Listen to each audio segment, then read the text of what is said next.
င်္ဂလာပါခင်ဗျာကျွန်တော်ရဲ့ YouTube channel မှာကြိုဆိုလိုက်ပါတယ်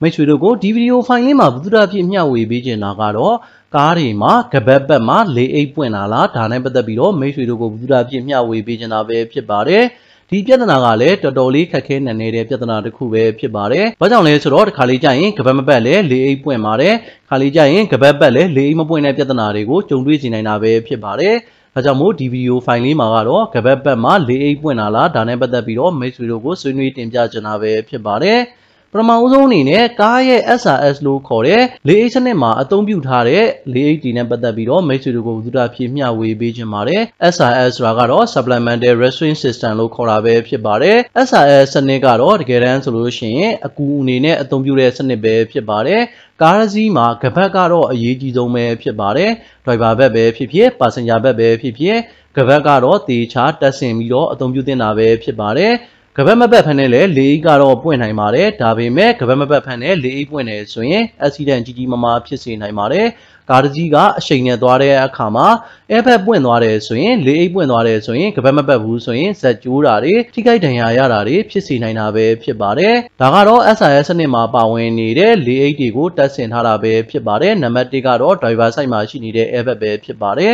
်နံပါတ်2ကတော့ passenger side မှာရှိတဲ့ airbag ပဲဖြစ်ပါတယ်နံပါတ်3ကတော့ side airbag ပဲဖြစ်ပါတယ်နံပါတ်4ကတော့ knee airbag ပဲဖြစ်ပါတယ်ဒူးကောင်းနားမှာပွင့်တဲ့ airbag ပဲဖြစ်ပါတယ်နံပါတ်5ကတော့ curtain ရှိ airbag ပဲဖြစ်ပါတယ်ခေါင်းမိုးနားမှာပွင့်တဲ့ airbag ပဲဖြစ်ပါတယ်နံပါတ်6ကတော့ inflatable seat belt ပဲဖြစ်ပါတယ်ဒါဆိုရင်တစ်ခုချင်းစီကိုကြည့်ကြည့်အောင်ဒါကတော့ကားမှာအသုံးပြုတဲ့ SRS airbag တွေရဲ့ location တွေပဲဖြစ်ပါတယ်ဒါကတော့ဘယ်မောင်းကားပဲဖြစ်ပါတယ် driver side မှာရှိနေတဲ့ airbag ဆိုတာကတော့ကားရဲ့ steering wheel ထဲမှာရှိနေတဲ့ airbag ကိုဆိုလိုခြင်းပဲဖြစ်ပါတယ် accident ဖြစ်တဲ့အခါမှာသတ်မှတ်ထားတဲ့ပမာဏရောက်တယ်ဆိုလို့ရှိရင်တော့စင်ဆာကလာတဲ့အချက်လက်ကိုယူပြီးတော့မှ SRS control ECU ကနေပြီးတော့ airbag ကိုပွင့်စီတာပဲဖြစ်ပါတယ်အဲဒီအခါမှာ steering ထဲမှာရှိနေတဲ့ airbag ကလည်းပွင့်ပြီးတော့ driver ကိုကာကွယ်ပေးတာပဲဖြစ်ပါတယ်knee airbag ဆိုတာကတော့ဒူးနားမှာရှိနေတဲ့ airbag ပဲဖြစ်ပါတယ်knee airbag မှာကတော့ passenger side မှာလည်းပါဝင်နိုင်ပါတယ် driver side မှာလည်းပါဝင်နိုင်တာပဲဖြစ်ပါတယ်ဒူးကောင်းတိုင်းကနေပြီးတော့ airbag ပွင့်တာပဲဖြစ်ပါတယ်နောက်ထပ် airbag တစ်ခုကတော့ passenger side airbag ပဲဖြစ်ပါတယ် passenger side airbag ဆိုတာကတော့ကားရဲ့ dashboard နားမှာ SRS airbag လို့ရေးထားတာပဲဖြစ်ပါတယ်အဲ့ဒီ airbag ကတော့ passenger ကိုကာကွယ်ပေးဖို့အတွက်ပွင့်တဲ့ airbag ပဲဖြစ်ပါတယ်နောက်ထပ် airbag တစ်ခုကတော့ side airbag ပဲဖြစ်ပါတယ် side airbag ကတော့ကားရဲ့တကားထဲမှာထည့်ထားတဲ့ airbag တွေပဲဖြစ်ပါတယ်ကားမှောက်တာပဲဖြစ်ဖြစ်ကားလိမ့်သွားတာပဲဖြစ်ဖြစ်သူ့ရဲ့သတ်မှတ်ချက်ပေါ်မူတည်ပြီးတော့ side airbag တွေကလည်းပွင့်တာပဲဖြစ်ပါတယ်ကားရဲ့တကားထဲကနေပြီးတော့ပွင့်လာတဲ့ airbag တွေပဲဖြစ်ပါတယ်နောက်ထပ် airbag ကတော့ curtain airbag တွေပဲဖြစ်ပါတယ်curtain airbag ဆိုတာကတော့ကားရဲ့ခေါင်းမိုးနဲ့တကားကြားထဲမှာရှိနေတဲ့နေရာကနေပြီးတော့ပွင့်တာပဲဖြစ်ပါတယ်အကြမ်းမြင့်အနေနဲ့ဆိုရင်တော့ကားပေါ်မှာစီးနှင်းလိုက်ပါလာတဲ့ခေါင်းသားကနေပြီးတော့ပွင့်တဲ့ airbag ပဲဖြစ်ပါတယ်တချို့ရဲ့ကားတွေမှာဆိုလို့ရှိရင်တော့ curtain airbag တွေကတော့မပါပါဘူးတချို့ရဲ့ကားတွေမှာဆိုရင်တော့ knee airbag တွေလည်းမပါပါဘူး driver side airbag နဲ့ passenger side airbag ပဲပါဝင်တာပဲဖြစ်ပါတယ်ဒါကတော့ကားရဲ့ model ပေါ်မှာမူတည်ပြီးတော့ airbag တွေကတော့အမျိုးမျိုးပါဝင်နိုင်တာပဲဖြစ်ပါတယ်ဒါကတော့ကားရဲ့ dashboard မှာဒီလိုပုံစံမျိုးလေးရေးထားတာပဲဖြစ်ပါတယ်ဒါဆိုလို့ရှိရင်တော့ကားရဲ့ dashboard မှာဒီနေရာမှာကတော့ airbag ပါဝင်နေတာပဲဖြစ်ပါတယ်ဒါကြောင့်မို့မိတ်ဆွေတို့အနေနဲ့ကားကိုအသုံးပြုတဲ့အခါမှာကားရဲ့ dashboard ပေါ်မှာဘာမှမတင်စေချင်တာပဲဖြစ်ပါတယ်အကြောင်းမျိုးကြောင့် airbag ပွင့်တဲ့အခါမှာဆိုရင်တကယ်လို့ပစ္စည်းတွေတင်ထားတဲ့အခါမှာအဲ့ဒီပစ္စည်းတွေကလွင့်ပြီးတော့လူကိုထိတဲ့အခါမှာ accident ဖြစ်စေနိုင်တာပဲဖြစ်ပါတယ်။ဒါကြောင့်မို့ကားရဲ့ dashboard ပေါ်မှာဘာပစ္စည်းမှမတင်စေချင်တာပဲဖြစ်ပါတယ်။ကြံမြင်အားဖြင့်ကတော့ SRS airbag ပေါ်မှာဘာမှမတင်စေချင်တာပဲဖြစ်ပါတယ်။ airbag ပွင့်တဲ့အခါမှာအဲ့ဒီပစ္စည်းတွေကလူခန္ဓာကိုယ်ကိုလာပြီးတော့ထိတဲ့အခါမှာ accident ကြီးကြီးမားမားဖြစ်စေနိုင်တာပဲဖြစ်ပါတယ်။နောက်ထပ်အရေးကြီးတဲ့ airbag တစ်ခုကတော့ inflatable seat belt ပဲဖြစ်ပါတယ် airbag ပွင့်သွားတဲ့အခါမှာကပတ်ကနေပြီးတော့ဒီလိုပုံစံမျိုးလေးပွင့်တာပဲဖြစ်ပါတယ်ဒါကတော့ကပတ်ကနေပြီးတော့ accident ဖြစ်တဲ့အခါမှာကပတ်ကလူကိုဆွဲထားတယ်အဲ့ဒီနေရာကနေပြီးတော့လည်းဒီလိုပုံစံမျိုးလေးတစ်ခုခုနဲ့မထိခိုက်မိအောင် airbag ကပွင့်စေတာပဲဖြစ်ပါတယ်ဒါကတော့ model မြင့်ကားတွေမှာသာပါဝင်စေနိုင်တဲ့ airbag တစ်မျိုးစားတစ်မျိုးပဲဖြစ်ပါတယ်များသောအားဖြင့်ကတော့ကလေးအတွက်အသုံးပြုတဲ့ airbag ပဲဖြစ်ပါတယ်ဒါကတော့ SRS airbag စနစ်မှာပါဝင်နေတဲ့အစိတ်ပိုင်းတွေပဲဖြစ်ပါတယ်နံပါတ်1ကတော့ SRS airbag control unit ပဲဖြစ်ပါတယ် control ECU ပဲဖြစ်ပါတယ်နံပါတ်2အနေနဲ့ကတော့ SRS airbag တွေပဲဖြစ်ပါတယ်နံပါတ်3အနေနဲ့ကတော့ impact sensor ပဲဖြစ်ပါတယ်နံပါတ်4အနေနဲ့ကတော့ seat belt တွေပဲဖြစ်ပါတယ် နံပါတ်5အနေနဲ့ကတော့ SRS 1 min light ပဲဖြစ်ပါတယ်ကားရဲ့ airbag စနစ်မှာဆိုရင် SRS control ECU ကတော့အရန်ကိုအရေးကြီးတာပဲဖြစ်ပါတယ် impact sensor ကလာတဲ့အချက်လက်ပေါ်မူတည်ပြီးတော့မ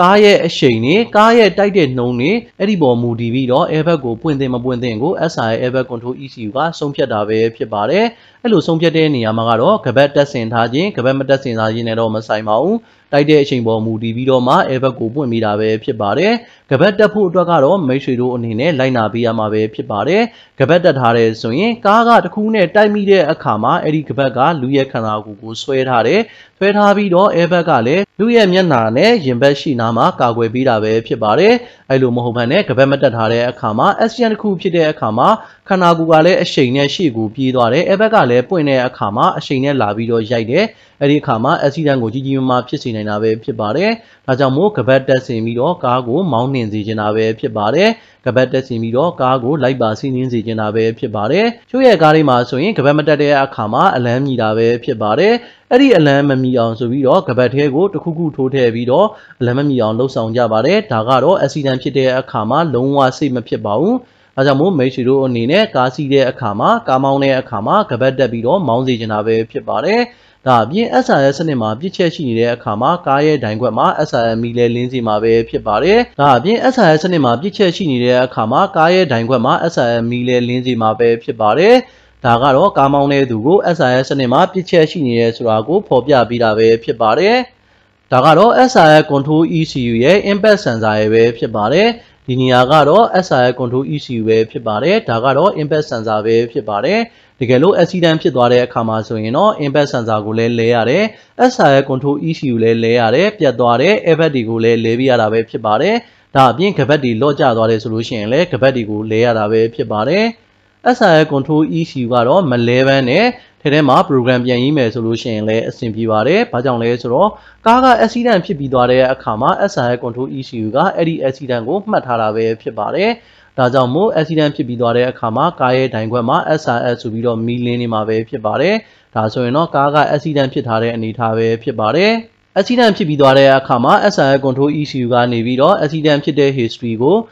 memory အနေနဲ့မှတ်ထားတာပဲဖြစ်ပါတယ်။ဒါကြောင့်မို့မိတ်ဆွေတို့အနေနဲ့ accident ဖြစ်ပြီးသွားတဲ့အခါမှာအဲ့ဒီစနစ်တစ်ခုလုံးကိုလဲလှယ်ပေးဖို့လိုအပ်တာပဲဖြစ်ပါတယ်။တချို့ကကြတော့ဒီလိုစနစ်တစ်ခုလုံးကိုလဲလှယ်ပေးဖို့အတွက်ကြတော့ကုန်ကျစရိတ်များတာဖြစ်တဲ့အတွက်ကို SIME ကိုတစ်ခုခုနဲ့ကြော်ကြပါတယ်။ဒါကလည်းလုံးဝမလုပ်တဲ့အချက်ပဲဖြစ်ပါတယ်။ဘာကြောင့်လဲဆိုတော့ကားတစ်စီးရဲ့ safety က SIS စနစ်အတွက်လည်းအရန်ကိုအရေးကြီးတာပဲဖြစ်ပါတယ်။ SIS စနစ်ကလည်းအရန်ကိုအရေးကြီးတာပဲဖြစ်ပါတယ်။ဒါကြောင့်မို့ SIME တွေကိုလုံးဝကြော်ချင်းခွာချင်းရတော့မလုပ်စေချင်ပါဘူး။ဒါအပြင်မိတ်ဆွေတို့ကိုထပ်မံရှင်းပြခဲ့သလိုပဲ SIS စနစ်မှာအရန်ကိုအရေးပါတာကတော့စီပတ်လို့ခေါ်တဲ့ကပတ်ပဲဖြစ်ပါတယ်။ကားမောင်းတဲ့အခါမှာဒါမှမဟုတ်ရင်ကားမှာလိုက်ပါစီးနေတဲ့အခါမှာကပတ်တက်ပြီးတော့လိုက်ပါစီးနေမှုလိုအပ်တာပဲဖြစ်ပါတယ်။ဒါကတော့အခြေခံလိုက်နာရမယ့်အချက်ပဲဖြစ်ပါတယ်။မိတ်ဆွေတို့ကိုထပ်မံရှင်းပြခဲ့သလို SIS airbag ပွင့်တာကတော့ဒါကအကူအနေနဲ့ပဲဖြစ်ပါတယ်။ accident ဖြစ်တဲ့အခါမှာကပတ်ကတော့အရန်ကိုအရေးပါတာပဲဖြစ်ပါတယ်။ကပတ်ပတ်ထားမှသာပို့ပြီးတော့ safety ဖြစ်တာပဲ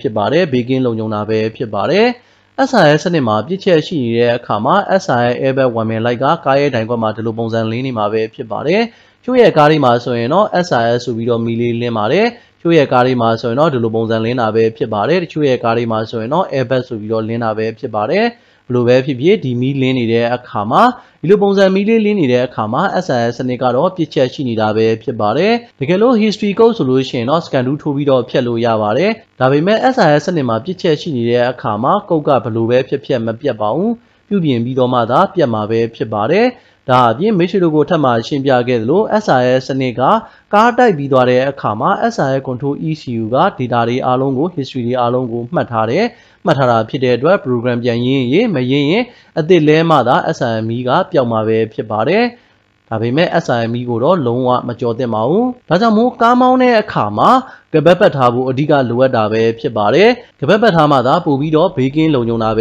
ဖြစ်ပါတယ်။လေအိတ်ပွင့်ခြင်းမပွင့်ခြင်းကတော့ impact sensor ကလာတဲ့အချက်လက်ပေါ်မူတည်ပြီးတော့မှ ECU ကဆုံးဖြတ်တာပဲဖြစ်ပါတယ်။ကပတ်ပတ်ထားလဲလေအိတ်ကပွင့်ခြင်းမှာပွင့်မယ်။ကပတ်မပတ်ထားလဲလေအိတ်ကတော့ပွင့်ရင်လည်းပွင့်မယ်။ဒါကြောင့်မို့မိတ်ဆွေတို့အနေနဲ့ကားမောင်းတဲ့အခါမှာကားစီးနှင်းလိုက်ပါတဲ့အခါမှာကပတ်ပတ်ထားဖို့တော့လိုအပ်တာပဲဖြစ်ပါတယ်။တကယ်လို့ accident ဖြစ်လို့လေအိတ်ပွင့်သွားတယ်ဆိုရင်ကပတ်မပတ်ထားတဲ့အခါမှာ ဇက်တွေကျိုးသွားတာဒါမှမဟုတ်လို့ရှိရင်ထိခိုက်ဒဏ်ရာကြီးကြီးမားမားတွေဖြစ်တာကိုဖြစ်စေနိုင်တာပဲဖြစ်ပါတယ်။ဒါကြောင့်မို့ကားမောင်းတဲ့အခါမှာကပတ်ကိုတော့တေချာပတ်ပြီးတော့မှမောင်းနှင်စေချင်တာပဲဖြစ်ပါတယ်။မိတ်ဆွေတို့ကိုဒီဗီဒီယိုဖိုင်လေးမှာဘုဒ္ဓအဖြစ်မျှဝေပေးခဲ့တာကတော့ကပတ်ပတ်မှာ၄အိတ်ပွင့်တာလားဒါနဲ့ပတ်သက်ပြီးတော့မိတ်ဆွေတို့ကိုဘုဒ္ဓအဖြစ်မျှဝေပေးခဲ့တာပဲဖြစ်ပါတယ်။ကျွန်တော်ရဲ့ဗီဒီယိုဖိုင်လေးကိုဆုံးဖြတ်ကြည့်ရှုပြီးတဲ့အတွက်ကျေးဇူးအများကြီးတင်ပါတယ်ခင်ဗျာ။